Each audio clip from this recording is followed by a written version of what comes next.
So kalau baru-baru aja berarti siapa yang ciptain gitu kan, siapa yang ciptain dan kenapa dia bisa boom gitu, kenapa bisa semua orang pakai kata-kata itu gitu. Padahal kalau orang seperti kita orang bahasa yang lebih harus kritik, ya kan, apa sih artinya itu gitu, kok nggak ada di kamus gitu. Terus kenapa harus semua orang paham gitu dengan kata-kata yang satu itu gitu, gitu ya. Tiba-tiba aja orang bisa langsung paham, dan orang yang udah paham itu dia nggak paham sebenarnya tapi dia pakai-pakai terus gitu, dia menggunakan dalam sehari-harinya dan dia bilang gaul gitu ya. Gaul, kalau nggak pakai kata-kata seperti itu it's not gaul. Right. So saya salah satu korbannya. Maksudnya karena adik-adik saya kan dia suka update kata-kata gaul-gaul seperti itu kan. Jadi alah Bang Unar nih ketinggalan zaman nih gitu. Nggak gaul gitu. Kayak mana kita orang, kita hidup di zaman yang tahun berapa, dia hidup tahun berapa gitu ya. Right, so like that. Uh, that's why it's develop ya, develop. Suatu bahasa itu ada apa namanya, ada uh, perkembangannya. Right. Itu dari sisi understanding, cultural understanding ya. Dari sisi cultural understanding. Sedangkan kalau dari sisi uh,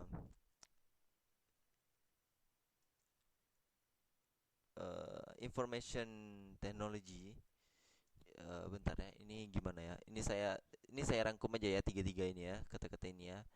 Ini lebih kepada misalnya software, apa namanya, software translation gitu. Misalnya kalian pakai translation software nggak, ada yang pakai translate, transtool, atau mungkin apa gitu ya. Oh enggak ya.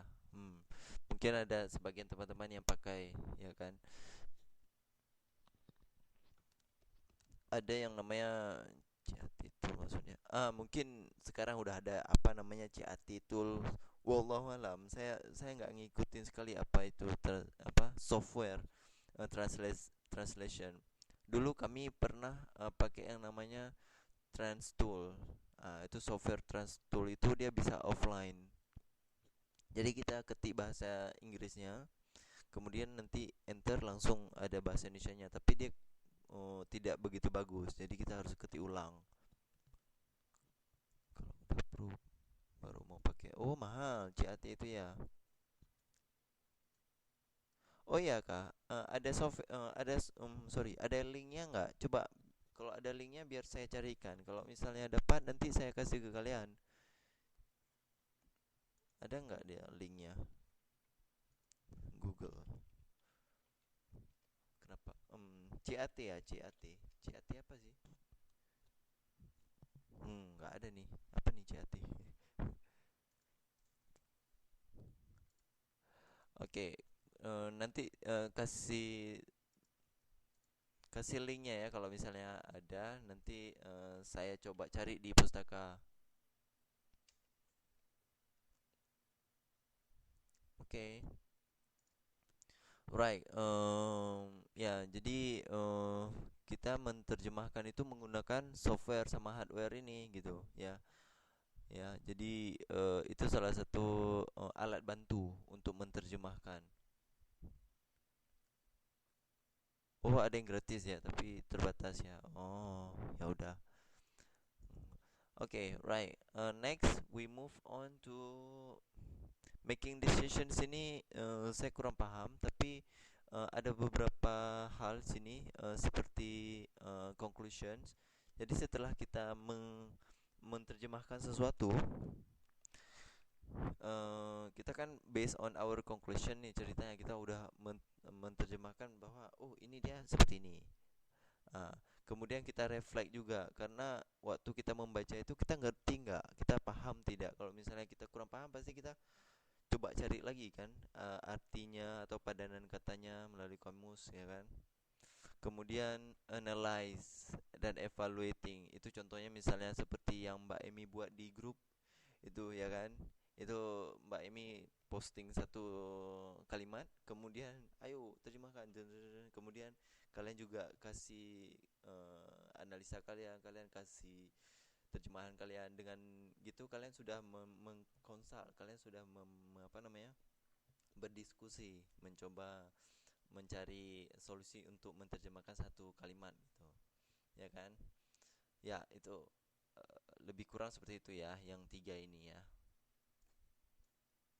Hmm. Making judgments ini lebih kepada profesional. Kalau misalnya dia profesional menerjemahkan satu surat gitu, surat misalnya formal sekali, surat kenegaraan misalnya ya, berurusan dengan hukum-hukum atau undang-undang atau apalah gitu ya, diplomatik gitu. Jadi kan dia harus dia harus memiliki judgement yang tinggi terhadap apa yang udah dia terjemahkan, bahwa apa yang dia terjemahkan itu benar gitu. Nah, jadi kan nggak sembarangan gitu ya kan. Hmm. Alright, next, communications. Di sini kita harus paham, harus menerjemahkan sesuatu itu secara jelas gitu. Jangan jangan apa namanya? Jangan setengah-setengah ya, bisa kita bilang, atau sesuatu yang membuat pertanyaan baru gitu waktu dibaca sama orang gitu ya. Yeah, and this is giving and processing feedback. Jadi itu seperti yang kalian lakukan di Facebook itu, inilah dia. Mbak Emi kasih, kemudian dapat feedback dari kawan-kawan, kemudian Mbak Emi juga kasih responnya, kalian dapat feedback lagi gitu ya. Sebenarnya saya mau ikut juga, kadang-kadang nimbrung gitu ya, tapi Mbak Eminya bilang nggak boleh untuk Kak Gunar. Berarti Gunar nggak ikut campur gitu. Tapi hanya kontrol, kalian lihat-lihat. Oh, oke oke oke, good good good. Jadi dari situ kalian sudah belajar mandiri kok. Lagipun udah semester 7 kan, sudah semester 7, jadi sudah udah mau tamat, insyaallah sedikit lagi mau selesai UT-nya, jadi harus bisa mandiri. Hmm, ini terakhir. Yang ini kita nggak usah itu ya, nggak usah nggak usah kita terlalu bahas kali. Language and literacy.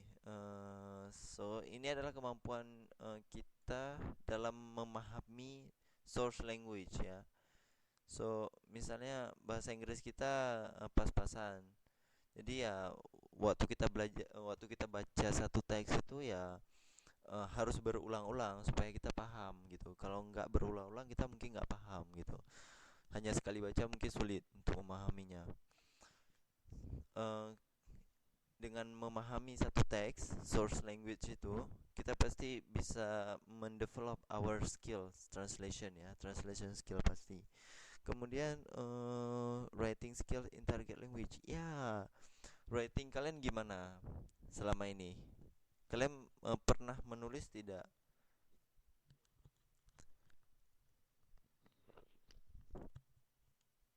Pernah masih menulis tidak nih sekarang? Tidak suka nulis.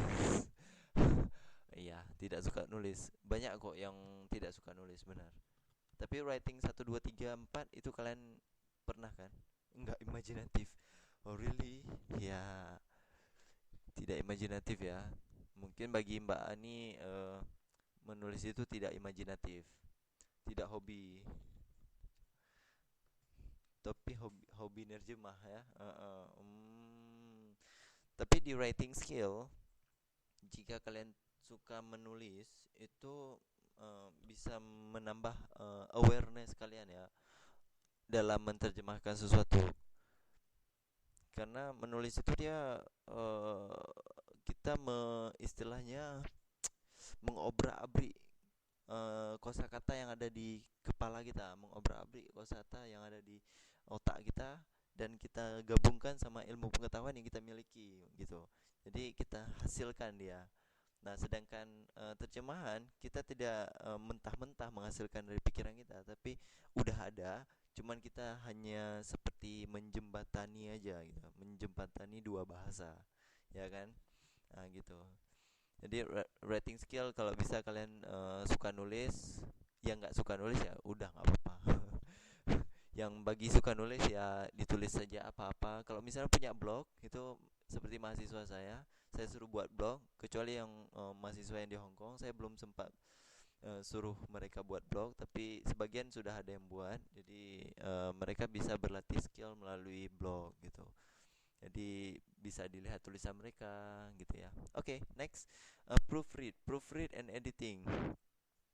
Kalau misalnya suatu hari nanti ya, kalian nanti bekerja di uh, freelancer atau di perusahaan terjemahan apa gitu ya, usahakan kalian tetap men-proofread. Proofread ini tahu kalian apa artinya?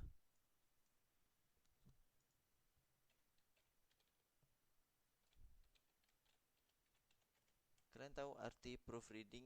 Proofread itu apa artinya?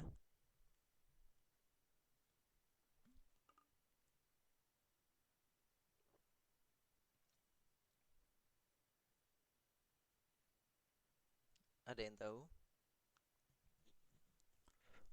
Ada yang tahu apa itu proofread?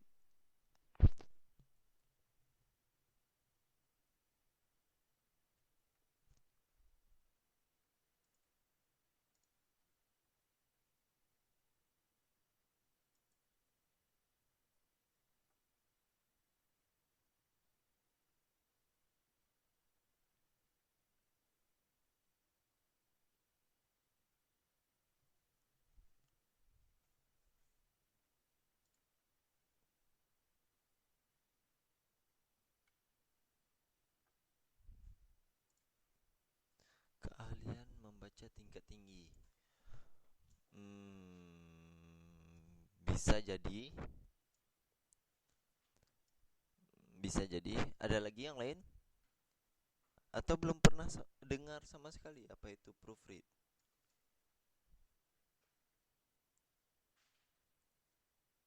Bukan.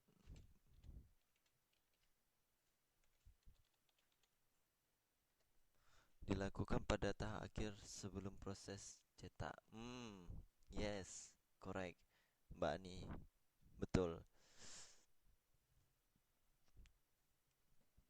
Contoh ya, kata-kata proofread itu sering sekali waktu pada penulisan. Misalnya ada seorang penulis gitu. Oh, bentar. Kita lihat Mbak Romi lagi ketik sesuatu.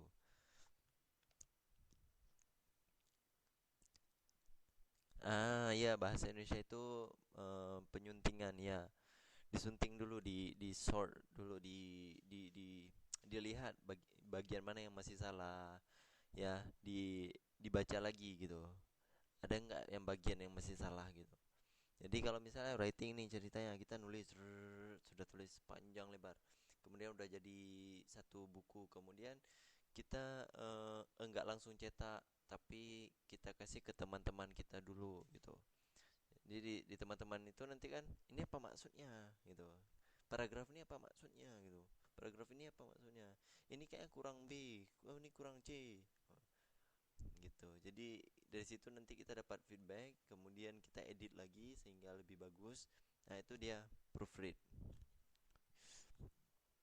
gitu. Jadi em, memberikan eh, apa yang sudah kita lakukan itu, misalnya writing atau terjemahan, kita kasih ke kawan kita, nyambung nggak, suruh baca dulu gitu. Jadi kawan kita yang baca gitu. Jadi itu namanya proses proofread.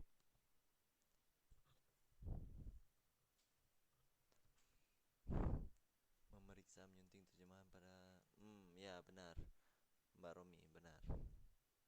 Mencoba mengoreksi cetakan. Boleh, boleh. Mbak Nini boleh.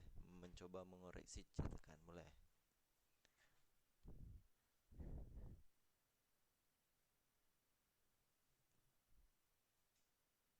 Oh, Mbak Siti Nurti. Good. Oh, terkadang jauh ya. Mungkin mungkin sinyalnya kurang bagus di sini ya. Cetakan kok dikoreksi? Ya sebelum cetak dong. Mungkin ada yang apa namanya? Ada yang tiba-tiba udah tercetak ya.